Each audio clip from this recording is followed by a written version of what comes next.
Welcome to the Andy Staples Show.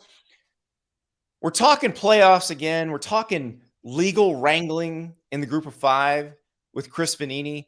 And I've made Chris wait. I was very happy when Chris slacked me and said, I need a few extra minutes. Because I didn't tell him I also needed a few extra minutes because as we're recording this, it's President's Day. It's a holiday. That means my wife has come up with some chores for me to do that I would have never, ever considered and didn't realize we needed. Today it was chopping some limbs off of trees that are the limbs are about 12, 15 feet in the air. And Chris, one of the limbs was, well, let me say, it gave me the chance to embrace my inner Clark Griswold. It was a little too thick for the chainsaw. And so what it ended up being was me on a ladder with my chainsaw stuck in the limb, hanging 15 feet in the air like the chainsaw of Damocles. And that's what was going on when you said I needed a few extra minutes. I hope you were able to turn it off, right? Like it wasn't just hanging there, and when it came free, it's going to be spinning like wild. It was off, and it's one of those battery-powered ones, so I yanked the battery and Okay, good. gave that to my wife to take away from me so that I couldn't accidentally turn it on. And then I broke my chain. So when we're done here, I will be heading Oof. to my home improvement superstore to get a new chain for my saw. But everyone will be pleased to know I did not injure myself in any serious manner, did not injure any members of my family. There were no woodland creatures harmed, but there was a chainsaw hanging from a tree in front of my house for a solid 15, 20 minutes. It was very perilous. So how far into the branch did you get? Most of the way. So I say this chain did its job. I'm looking at the cost of replacement chains. I got my $15 worth out of this chain. I went and got a handsaw and sawed the rest off, which was also somewhat perilous because at that point I didn't know where anything was falling. The chain was still stuck it just gripped into the wood. So the chain was falling, everything was falling. And now I had gotten the chain saw itself out because I'd broken the chain off and just taken the actual unit out. But yeah, so listen, it's always an adventure at the Staples house, especially when the chores are something I never would have dreamed that we needed to do. But apparently we needed some more natural light on the side yard, and now we have it. That's good. I haven't cut any branches down. We don't have many trees in my neighborhood in Texas. We did have a tree fall down about 2 years ago. Whoa. In between the two houses. Thankfully, didn't land on anything. But that we went from tons of shade to tons of light, messed up the yard. Been trying to fix that ever since. Oh yeah, yeah. Because the yard is designed for whatever level of shade or light you have. Yes. And if that suddenly changes, it's a different, you need a different makeup. You might need a different kind of grass. You need different plants. Yeah, it is quite a chore when a tree unexpectedly decides it doesn't want to be there anymore, or a storm knocks it. That's where I live. It's my brother-in-law, sister-in-law, one of those hurricanes came through, and there's a big old tree just in the middle of their roof. Yeah. And you've got to get it off. So that's the way it goes. But all is well. I will be replacing my chainsaw chain. That's the worst thing that happened is I got to go buy a $15 chain and then I can chop up these branches and we'll be good to go.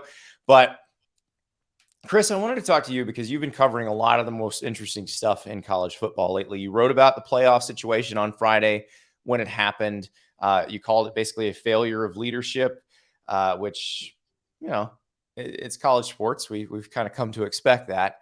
So I want to talk to you about that. I also want to talk to you about the situation with Conference USA and the teams that are headed to the Sun Belt, because I think that's one of the most interesting things going on in college sports right now. Obviously, it is obscured by all this playoff talk, but the next 4 months or so are going to be pretty juicy on that front. So, but let's first talk about the playoff, because how surprised were you on Friday when the news came down finally? Oh, it's not happening.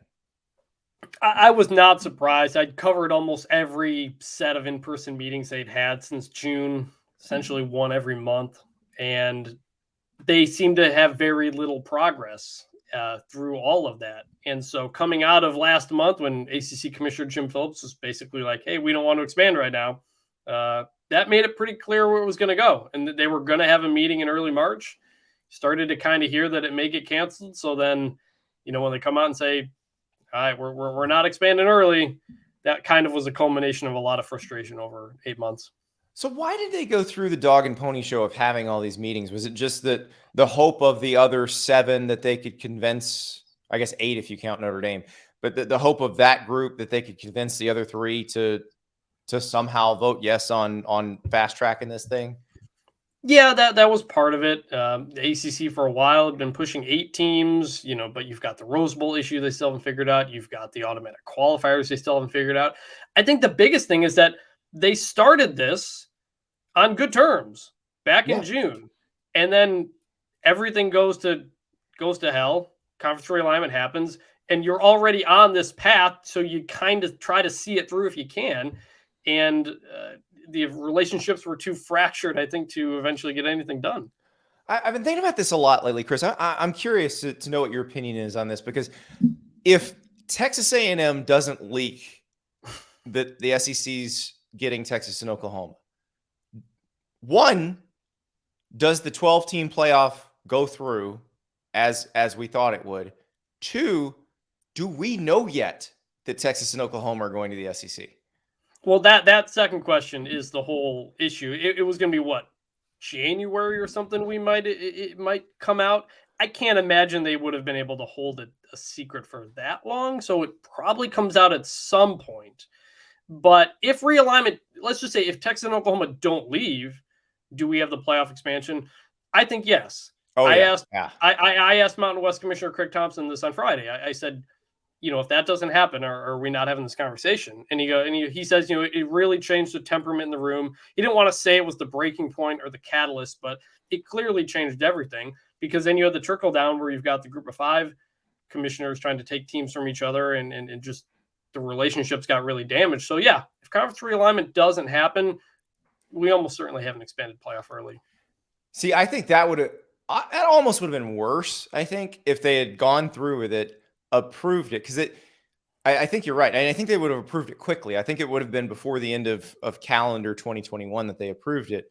But then what if Texas and Oklahoma, that news had come out like a month or 2 later? Well, at that, the Big 12 is on the side of the SEC in this. So it's really the teams that are. That event is what caused the ACC and the Big 10 and then to look sideways at everybody else. To create the alliance, to slow down realignment. But in the end, they didn't lose anybody. So I don't know. I guess it depends if you sign the contracts or not by then, really. Yeah.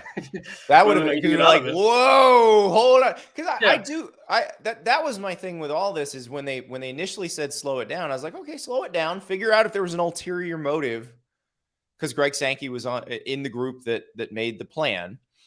But the fact that Bob Bowlesby didn't turn on him, that Thompson didn't turn on him, that Swarbrick didn't turn on him, that probably tells you maybe there wasn't an ulterior motive, and that they were trying to give basically something to, because that's what I felt like. The 12-team plan that they put out gave everybody something that they needed. But they didn't get everything they needed. Nobody got everything they needed, but everybody got something they needed.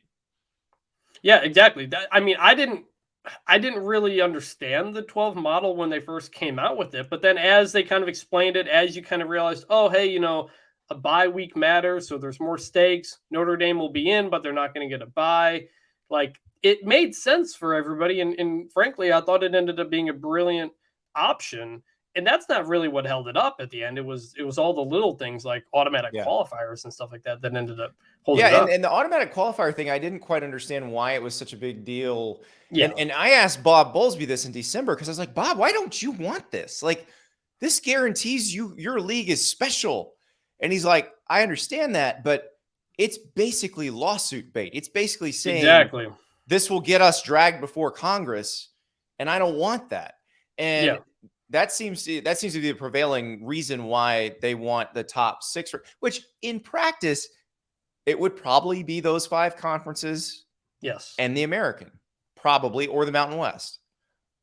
Yeah. I've been working on a Craig Thompson story since July. I was literally with him when the Texas-Oklahoma news came down, but he's seen a lot in his career. Back in 2008, 2009, he pitched a wacky idea of an 8-team playoff with a selection committee that sets the teams. And around that time, he testified in front of Congress with a few other people about the BCS and what the state of that was. So he's a guy who's seen everything. He was on the working group that came up with this model because, yeah, Bowlesby sees what Craig Thompson and a lot of people see is that if the lawsuits and the things that could come from limiting that pool further. Yeah, anytime you sort of codify these are the special people and these aren't, even if you agree to it, if you vote on it, circumstances can change and somebody can get mad and all of a sudden you got a problem. The Craig Thompson thing is interesting because I'm fascinated by him. There was a day during the first round of realignment where BYU and the members of the WAC tried to essentially gut the Mountain West. Yes. Utah State, I believe, was involved in it. Yeah. And Craig Thompson fought it off while in an airport somewhere and essentially destroyed the WAC in that one day. I find that to be the single greatest retaliation / defense in all of realignment. That one day that Craig Thompson destroyed the WAC on the day that they tried to destroy him. Yeah, I want to say 2010. This is in the story that I've been working on. He was at a White Sox Minnesota Twins baseball game, and he gets a tip from the AD or the president at Utah that hey, this is going on, and he finagles some things. He beats the WAC to the punch by inviting Fresno State and Nevada to the Mountain West, and that basically stops this, what he called a coup attempt, and eventually led to the death of the WAC football too. It was amazing because, this is BYU was kind of engineering part of this too, and BYU they were gonna go football independent and everything else in the WAC. back into the WAC. That was the idea. Yeah, it was such a crazy deal, and the Salt Lake Tribune got a hold of the emails. Yeah, and it was funny because the last email they published is, I believe it was one of the I think it might have been the Utah State president. It was one of the folks that had been part of planning the coup, telling the other people who were planning the coup, we're trying to get back into the Mountain West, and Craig Thompson's not returning my calls. This was a few months after Boise State announced it was going to leave for the Mountain West, so it was kind of retaliatory for that. And one of the emails that popped up was, I forgot who it was, but basically saying Gene Blymeyer is shaking in his boots right now. He doesn't know what's coming. That's right. Gene Blymeyer was the AD at Boise State at the time. Yeah. Chris, it's amazing to me, like we're talking about this. So the Boise State moved to the Mountain West. That's prior to the Boise State move to the Big East. Remember Boise State and TCU were going to the Big East? That happened. Yeah. Was San Diego State involved in that too? Yes, San Diego State as well. Yeah, and that didn't happen because the Big East kind of fell apart. It was going to become the American. Yeah, we talk about conference realignment now, but the people who remember it a decade ago, it was an even crazier time. But that was over an extended period of time. This all happened in a couple of months. Yeah. Well, let's go to the other thing that I wanted to talk about because it is related. Like this is a domino effect of Texas and Oklahoma moving to the SEC, and I'm really interested in it because you look back at Conference USA, the history of it, I believe is the Great Midwest Conference. Mike Slive becomes the commissioner. They grab a lot of the football independent. They were the Metro. A lot of the teams were in the Metro Conference in basketball. So it would have been like Louisville and Southern Miss. And so a lot of those schools. And Conference USA at one point was the non-power conference. It was the premier non-power conference because the Big East was a what we called them a BCS AQ, an automatic qualifier. So they were one of the 6 BCS conferences. And so the next step down was Conference USA. And if you look at like Conference USA's lineup early 2000s, it's a pretty strong lineup. Yeah, football and basketball. It was a really good basketball league when it started, and it used to be headquartered up in, I think, Chicago because of that. Now it's all the way down in Dallas because of all the changes it's gone through over 25 years, I think now. 25-ish years. And now they're headquartered in Dallas. They're stretched from El Paso to Norfolk, but they're a Southern Conference now, which was not the case when they were founded. No, and it really was a way to get. I think it was a way to get those football independent schools together. Yeah. And I remember talking to Bill Carr, who was the AD at Houston when the Southwest Conference folded, and that was what they were trying to. People were saying you should come to the WAC, and they're like, no, we want to do this Conference USA thing. Right. The WAC, the Conference USA kind of came out of the collapse of the Southwest Conference. They kind of split in between the WAC and Conference USA, depending on where you were. Because the WAC had gotten up to, at that point, got up to 16 teams. At that point, later split, became the Mountain West. So this all kind of plays into itself. Conferences rise and fall. They split up, and then they come back together. They try to raid each other. It's kind of the history of college sports, really. Yeah, I think I said it came out of the Great Midwest Conference. I don't think that's right. That's a D2 conference. I'm trying to remember what the predecessor was called, but it was a good lineup that essentially, when the Big East broke apart and you had the Catholic schools become the Big East again, and the football schools were the American, basically they drew up from Conference USA to replace what they had lost to the ACC and the Big 12. And so, but Conference USA was still there. So now we have this situation where you have teams leaving Conference USA to join the Sun Belt, which I don't know about you, Chris. The Sun Belt always seemed to me, once the WAC was gone, to be the weakest of the FBS conferences in terms of power and prestige. But now we see that it has jumped up a couple rungs. Yeah, the Sun Belt has. I mean, Craig Thompson, speaking of him, was the commissioner of the league at one point, and they didn't even have football until 2001, I want to say, something like that. So it's not like they have a deep football history because of that. And they've lost a lot of teams. The conference realignment a decade ago, they saw a slew of teams leave for Conference USA. FIU, FAU, North Texas, Western Kentucky. And it was because of no, not Western Kentucky. No, yeah, Western Kentucky. It was because of it was TV markets. That was the pitch the last time we went through conference realignment. And the Sun Belt responded by adding FCS programs that either had potential or had a history of success. Your Appalachian States, your Georgia Southerns, your Coastal Carolinas, your Georgia States, which was a new program. And those places had infrastructure and fan bases in place that they could build up and sustain themselves, and they weren't relying on football has always been a big deal at Georgia Southern. Football has always been a big deal at Appalachian State. It's not like FIU and FAU, for example, were relatively new programs where they'd said, "Oh, we're in Florida. We have a high student population. We're going to just charge them some student fees, and there we go. We'll have a football program." But they packed the state. When they were, 1AA, FCS, whatever you want to call it, they were packing the stadiums in Statesboro and Boone. So it does feel like a much more passionate league, especially now. Like you go to and Coastal's a relatively new player in this, but they've really embraced it. They've been good. So like Coastal hates Appalachian State, and Appalachian State and Coastal hate the Raging Cajuns, and it's fun. Yeah, Sun Belt Twitter is a pretty fun place. Everybody pretty much doesn't like Coastal Carolina for a variety of reasons. But yeah, you combine that with hitting on some really good football coaches, and the league decides, like, we're going all in on football here. Like, that's what we're going to do. We're going to be SEC Junior, whatever you want to call it. But they don't have necessarily a lot of money, but they have a lot of players, and they have a lot of fans who are interested. You look at the attendance numbers, for the most part, the Sun Belt's pretty strong. Yeah, they have a bunch of really passionate fan bases.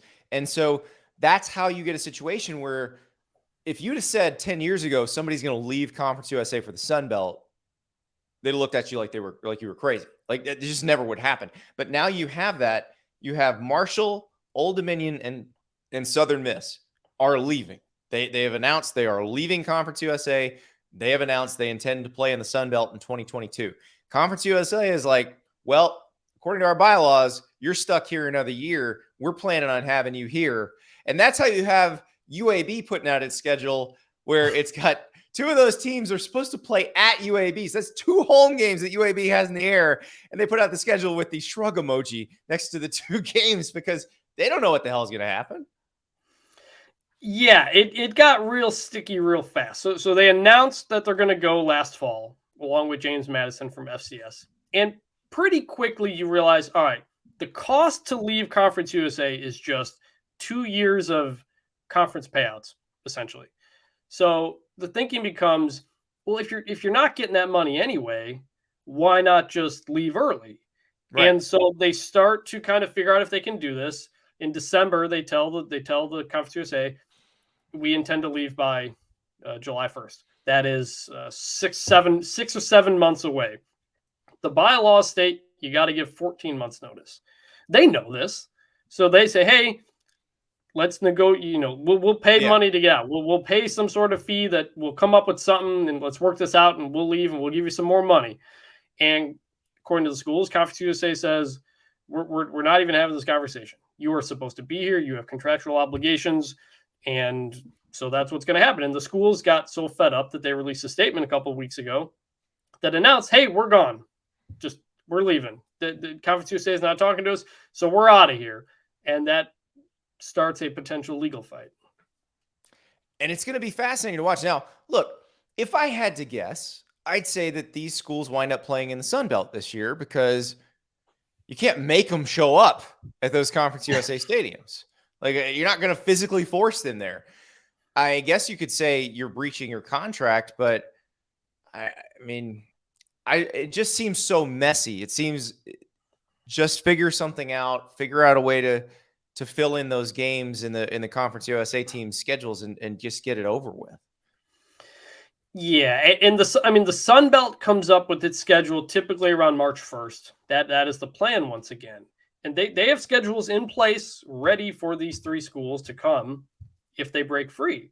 But they're not going to release it and say we're including them. They're not touching this Conference USA drama until they break free because they don't want to be tied into any legal issues as well. So basically all the Sun Belt schools are going to be sitting on pins and needles until this is over because they don't know what their football schedules are going to look like.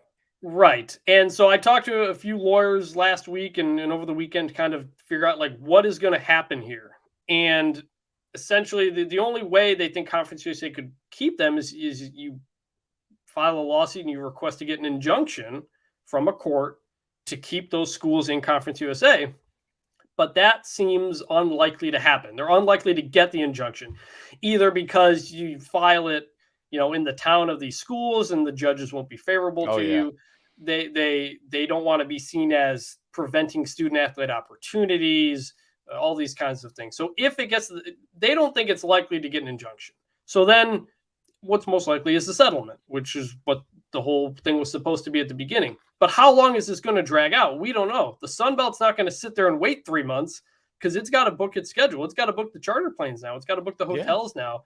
So this has to be resolved pretty soon. So if it's not resolved, would they just play their Conference USA schedules? Or were they not in protest? Well, I don't know. And the Conference USA lawyers have told everybody in the conference to not say anything. I've talked to people in the conference. Some of them were willing to say some things. Some of them were willing to say, I can't say anything. The lawyers won't let us talk. So I don't know. But if it drags on, at some point, the Sun Belt's just going to say, all right, we're not waiting for you. Like, we're going to go do our own thing. We'll see you in a year. That's what's most likely. And then you get in that awkward spot where they said they're leaving, but they have nowhere to go. So I guess you're staying. Play each other like 5 times each. I don't know what else to do. What you can always get Liberty in New Mexico State. It feels like they're willing to play anybody. Well, you normally, but it's 2022. The schedule's already set. I know the 2022 schedule, unless Coastal Carolina loses a game at the last minute and needs somebody, I guess. UConn and UMass always seem available if you need somebody. So, but yeah, I mean that is wild and interesting that they get to this level of brinksmanship. It's like neither side realized, oh, this could get really awkward really fast. Yeah, I mean, the schools thought that Conference USA would be willing to, have some sort of conversation. And from Conference USA's perspective, I think they don't want to set this precedent of somebody deciding to leave and within 7 months they're gone, because they're in the most Right. difficult of spots. They're already losing 9 of their 14 teams. I mean, over the it next feels like couple of years. they've pretty much already fallen apart.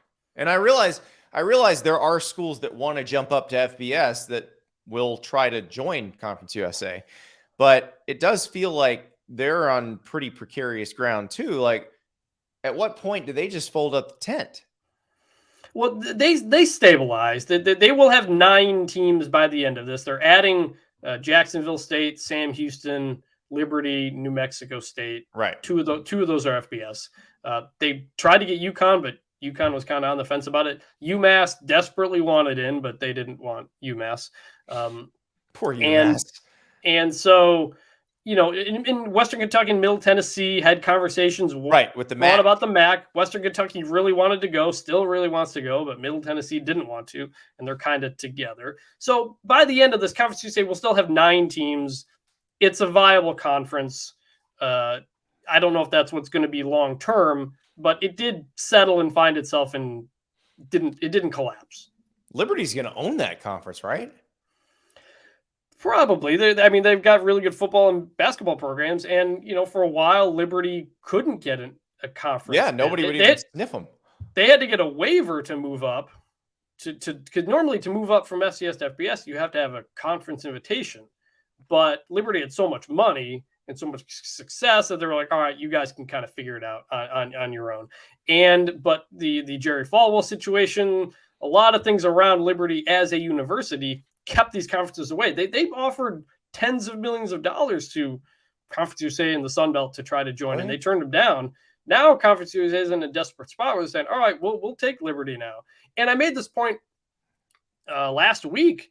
The staunchest defenders of Conference USA Twitter right now throughout this legal fight, Liberty. It's the Liberty fans. Yeah. They have fully embraced Conference USA and are trashing the Southern Miss and Marshall and ODU people, even though there is zero connection and they will not share the league together at all.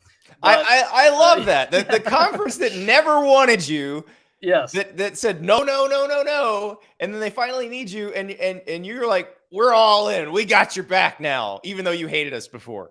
Yeah. Liberty Twitter is happy to have a conference home, especially because they thought there would be and hope there will be a expanded playoff.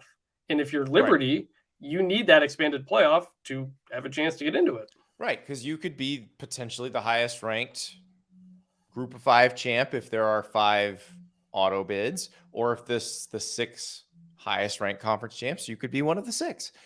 Now, we'll see if that happens, but you're right.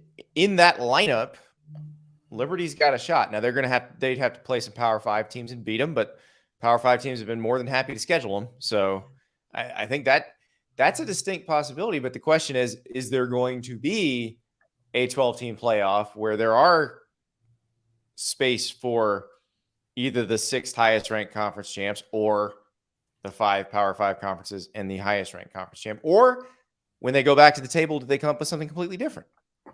Right. And you wrote about this today, and I alluded to it on Friday, which was that the SEC may not be willing to play ball as much as it was. Greg Sankey warned about this back in December. And he said, we may not re-engage the same way. We're good with 4. We win either way. We may not be willing to give all these breadcrumbs to other people.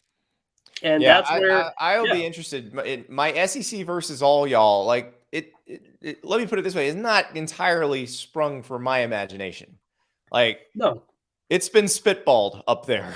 And yep, that kind of stuff, or a basketball tournament that's only the Power 5 or has more Power 5 spots. Like, these are all, I went to the NCAA convention in January, and these are the kinds of things people think could be down the pipeline, depending on what certain people want to do.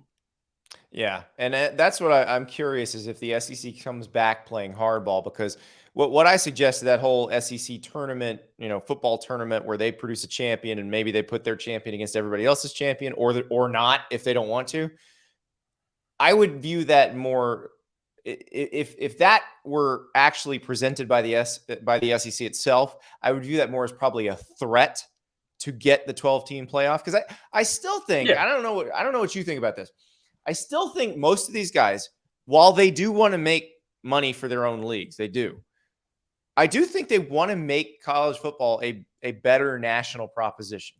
Like that was the vibe I got before all the 12-team stuff fell apart. That they felt like this would make it a more national sport, more cohesive, where it feels like everybody's engaged and everybody has a chance every season. Yeah, that's why they came up with the 12. That's why they laid it out that way, and why I thought it was indeed a good option, because you get to November and you've got 30, potentially 40 teams that could be in the mix of some kind. And everybody from the group of 5 to the Pac-12 to the SEC has a stake in it.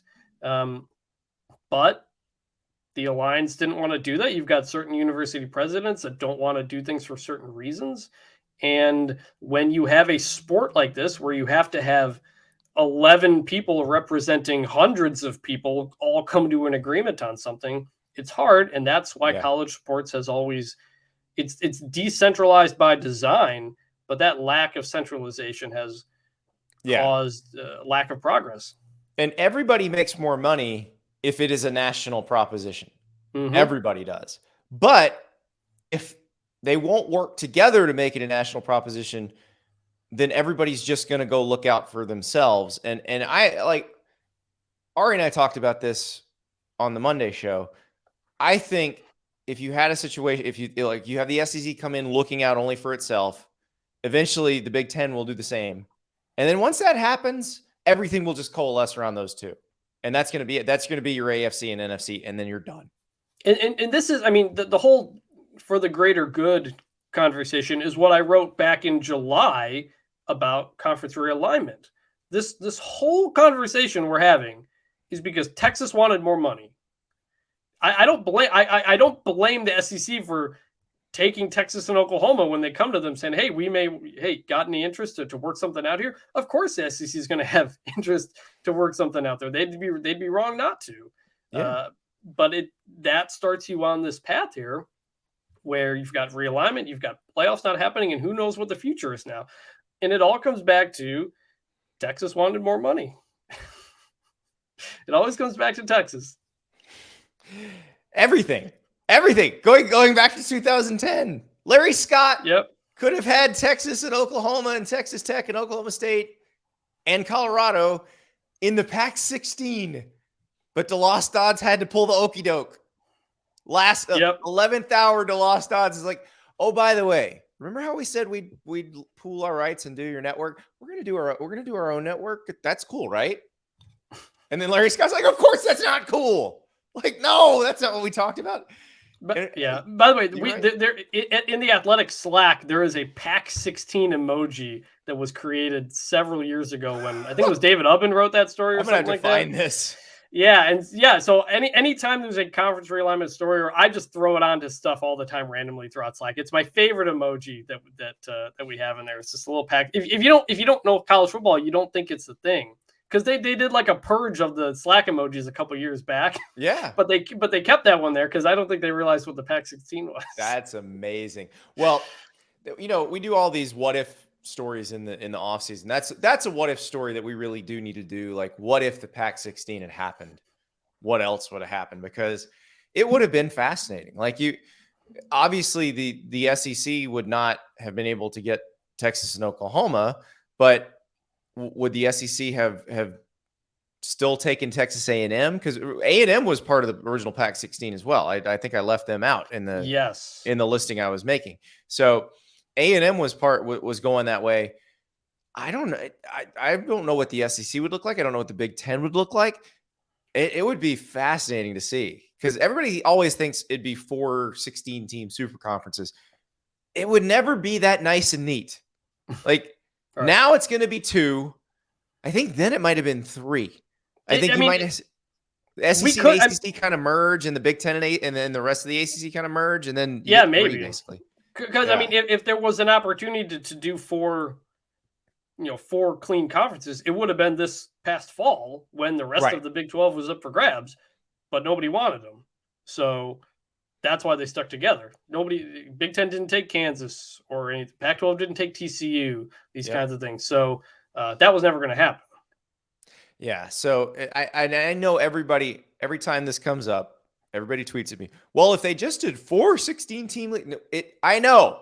Listen, I wrote that when the Big Ten was like, hey, we're thinking of expanding past 11 and taking a 12th member. That's what I wrote. 4 16-team leagues, and I would call it the collegiate athletics, or what is it? Collegiate athletic sports hegemony. The Cash. cash. It's a terrible name. It's a good acronym, terrible name. But Yes. but yeah, I mean, there's no other way to do it. I mean, at this point, it's just the ones that coalesce the most power are going to control everything. And right now, it is the SEC and the Big Ten. The Pac-16 would have had a lot of power had that gone through. A lot of power. Wow, golly, Larry Scott. We bashed the man, but he came in guns blazing and just got okey doke by the lost odds. He got real close, and everything is different if that happens. Because if you're the SEC, you got to try to take Florida State and some ACC schools at Florida that point. State, Clemson, Virginia Tech, NC State. Yeah, it's probably not nearly as powerful as a league as it is now. No, just because you wouldn't have had all those California kids probably head to the SEC. We also didn't get A&M. Like, I think getting A&M was a huge moment for them. That opened up Texas in a completely different way. Yeah.